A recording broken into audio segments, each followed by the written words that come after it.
Good afternoon all of you. स्वागत है आप सभी का मेरे यूट्यूब चैनल में chemistry bye Pankaj Jaiswal. Chemical bonding हम लोग पढ़ रहे थे, रासायनिक आबंधन के पिछले लेक्चर तक हम लोगों ने संकरण में sp संकरण के विषय में चर्चा की थी। sp संकरण, उससे पहले हम लोगों ने संकरण टॉपिक को समझा था कि संकरण किसे कहते हैं, संकरण कितने प्रकार के होते हैं, और संकरण के प्रकार में हमने आपको बताया था कि संकरण वैसे तो 7 प्रकार के होते हैं। sp संकरण, sp2 संकरण, sp3 संकरण, dsp2 संकरण, sp3d2 संकरण, sp3d संकरण, sp3d2 संकरण और sp3d3 संकरण। इन 7 प्रकार में से हमने आपको बताया था कि हम लोग 6 प्रकार के संकरण के विषय में चर्चा करेंगे, और जो dsp2 संकरण है वो केवल कॉम्प्लेक्सेस में पाया जाता है, तो उसको हम लोग क्लास 12th में डिस्कस करेंगे जब वहां पे वो टॉपिक आएगा। आज हम लोग अगले संकरण पे चर्चा करेंगे जिसका नाम है sp2 संकरण। sp2 संकरण, sp2 संकरण। देखिए, sp2 संकरण की अगर बात करें तो नाम से ही स्पष्ट है कि एक s ऑर्बिटल और 2 p ऑर्बिटल। अब p के तो 3 ऑर्बिटल होते हैं, हमने पढ़ा है, px, py, pz। तो आप कोई भी 2 p ऑर्बिटल ले सकते हो, चाहे px py ले लें, चाहे py pz ले लें, चाहे px और pz ले लें। तो जब किसी यौगिक के एक अणु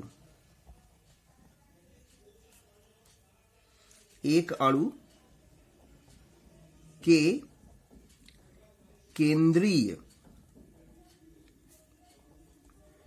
परमाणु के बाहरी कोश का एक s ऑर्बिटल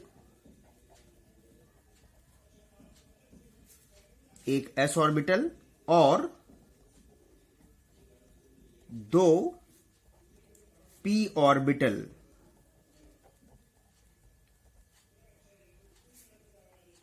आपस में मिश्रित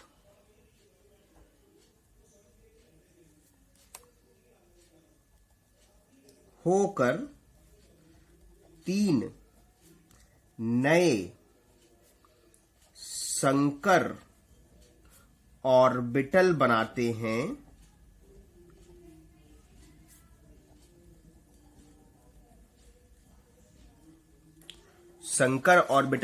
हैं, तो इस घटना को sp2 संकरण एवं नए बने ऑर्बिटलों को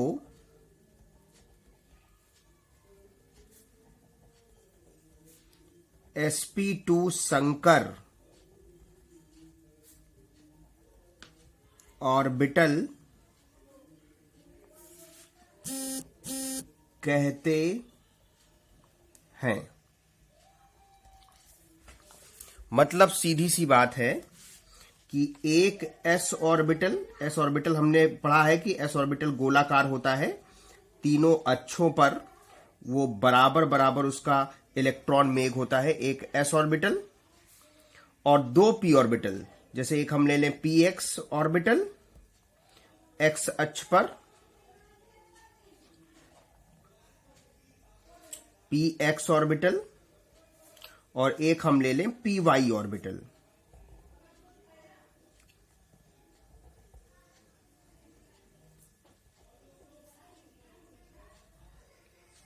है ना, कोई भी आप ले सकते हैं, 3 p ऑर्बिटल हैं, 3 में से कोई भी 2 p ऑर्बिटल आप चुन सकते हैं। ये आपस में मिश्रित हो जाए तो 3 संकर ऑर्बिटल बनेंगे। अब ये 3 संकर ऑर्बिटल त्रिविम में किस तरह से व्यवस्थित होंगे इस पे विचार करिए। अगर हम इन 3 ऑर्बिटलों को ट्रायंगल, एक समबाहु त्रिभुज के कोनों की तरफ अरेंज करें तो सभी के बीच का जो कोण होगा वो 120 अंश होगा और सभी बराबर दूरी पर व्यवस्थित होंगे और एक प्लेन में व्यवस्थित हो जाएंगे। तो इनका जो अरेंजमेंट होता है, एक ऑर्बिटल, एक संकर ऑर्बिटल इस तरह से, दूसरा संकर ऑर्बिटल समबाहु त्रिभुज के दूसरे कोने की तरफ और तीसरा समबाहु त्रिभुज के तीसरे कोने की तरफ। तो इस तरह से इनका अरेंजमेंट होता है। ये त्रिभुज के, समबाहु त्रिभुज के 3 कोनों की तरफ, और इस तरह से इनके बीच का जो एंगल है, देखिए सभी एंगल 120 डिग्री है ना। इसे समतलीय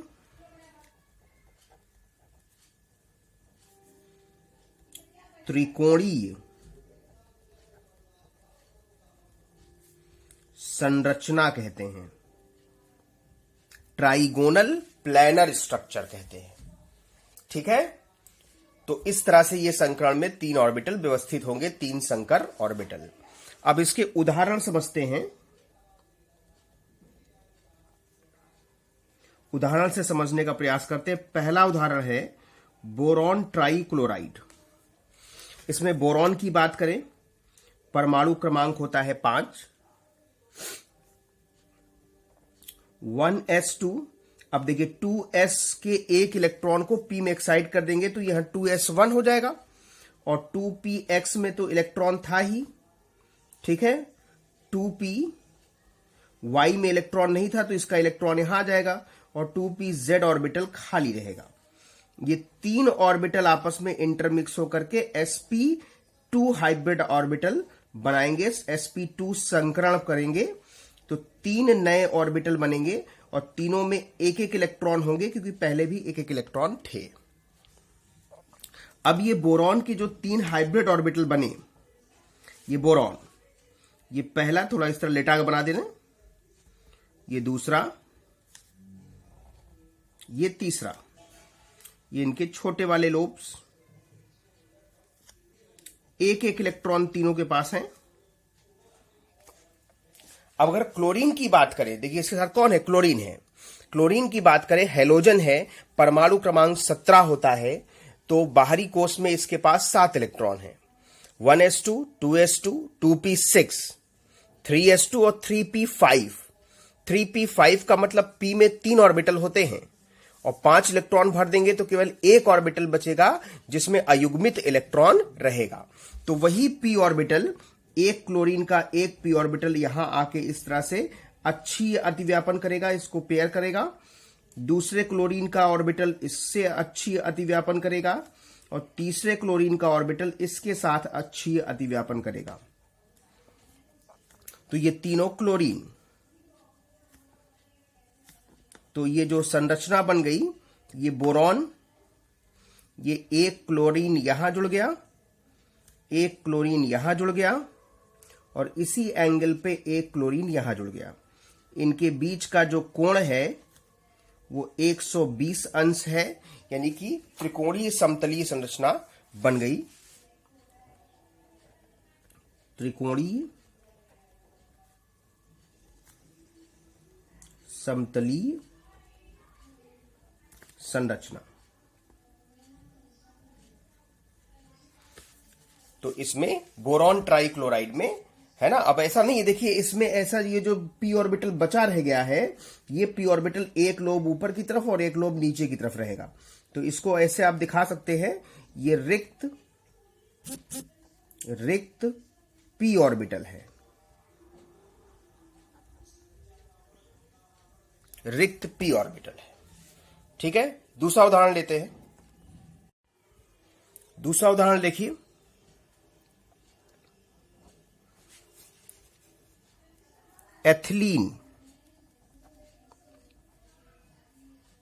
एथिलीन के अणु की बात करें C2H4, इसमें 2 कार्बन हैं। पहले एक कार्बन की संरचना समझ लेते हैं। एक कार्बन में परमाणु क्रमांक 6 होता है, तो 1s2, 2s के इलेक्ट्रॉन को उत्तेजित कर दिया जाए तो 2px में एक इलेक्ट्रॉन था, 2py में एक इलेक्ट्रॉन था, 2pz खाली था, लेकिन s का इलेक्ट्रॉन इसके पास भी आ गया। तो ये एक्साइटेड स्टेट में कार्बन की इलेक्ट्रॉनिक विन्यास है। अब इसमें समझना है कि हमें कितना, कहां तक हाइब्रिडाइजेशन कराना है, कहां तक संकरण कराना है, कितने ऑर्बिटलों को संकरण में इस्तेमाल करना है। तो अब आप इसको समझें। इसमें है क्या कि 2 कार्बन हैं, तो कार्बन कार्बन के साथ एक सिग्मा बंध बनाएगा, ठीक। उसके बाद 4 हाइड्रोजन बचे, तो दोनों कार्बन को 2 हाइड्रोजन मिलेंगे, है ना। तो और हाइड्रोजन के पास 1s ऑर्बिटल होता है, और s ऑर्बिटल हमेशा सिग्मा बंध ही बनाता है। तो इसका मतलब कि एक कार्बन 3 सिग्मा बंध बनाएगा। और सिग्मा बंध कौन बनाता है? सिग्मा बंध बनाते हैं संकर ऑर्बिटल। तो 3 ही बनने हैं, तो इसलिए यहां से यहां तक संकरण होगा, ये p ऑर्बिटल का संकरण नहीं होगा। तो 3 नए ऑर्बिटल बन जाएंगे।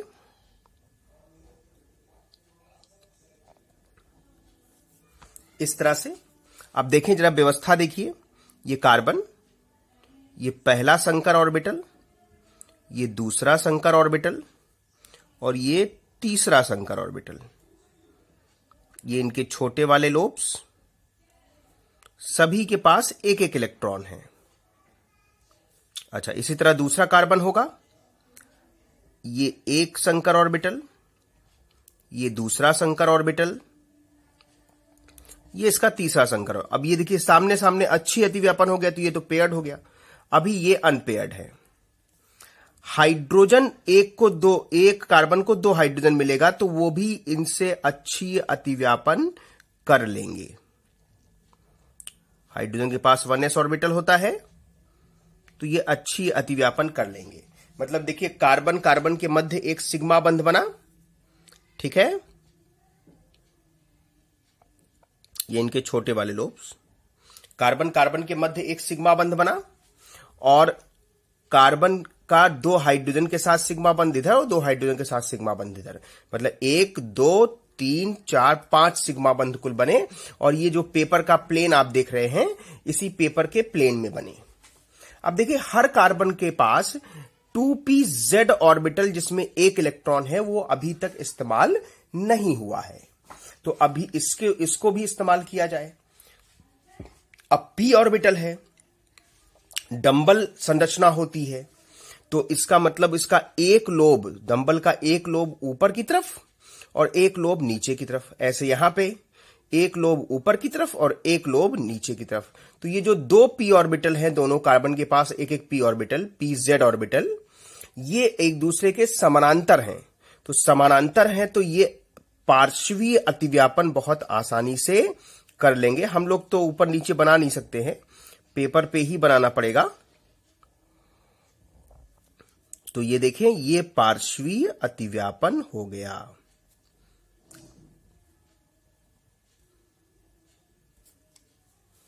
अब इसको दूसरे तरीके से देखा जाए, तो ये कार्बन इस कार्बन के साथ सिग्मा बंध बना रहा है, और इधर 2 हाइड्रोजन के साथ भी सिग्मा बंध बना रहा है। ऐसे ये भी 2 हाइड्रोजन के साथ सिग्मा बंध बना रहा है। और बीच का जो कोण है वो 120 डिग्री है। देख लें ऊपर से, इधर से देखिए ट्रायंगुलर शेप बना, इधर से भी ट्रायंगुलर शेप बना। अब इसमें एक पाई का इलेक्ट्रॉन क्लाउड ऊपर और एक पाई का इलेक्ट्रॉन क्लाउड नीचे, है ना। Pi electron cloud,